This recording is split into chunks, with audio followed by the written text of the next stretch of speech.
بەڕاستی لەسەر ئاستی عالەم ئەو جۆرە پرۆژانە زۆر زیاتری لەو مودەی دێ بۆیە دەڵێم دەبێ بچێتە کتێبی گەنج ئیشی لۆ بکرێ لەبەر ئەوەی 5,000 کرێکار لەو شوێنە گچکەیە لەو کۆمەڵە پرۆژەیە بە 3 شەفت یعنی هەر شەفتی 8 سعات یعنی 24 سعات ئیشی لێکرایە تەنانەت ڕۆژانی جەژن بەس 8 سعاتی یەکەم تانیوەڕۆ ینی ڕێز بووە ئەو ئێستا ئەو گەڕەکانی کە کێشیان هەبەوە 24 کاتژمێر هەیتیان ئێستا بەبێ ترۆمپا بەسە دەکەی بەبێ مزەخە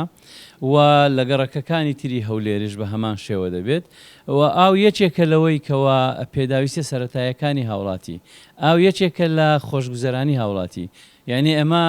دیتیتمان لە زۆر حکومەتان بۆ ماوەی 10 ساڵ بیر لە پرۆژەکان دەکاتەوە ئەمە 30 ساڵ 35 ساڵ بیری لەو پرۆژەیە کردێتەوە لە هەولێر بەڕاستی ئەوە استراتیژی کارکردنە ئەمە پێمان دەڵێ ئێمە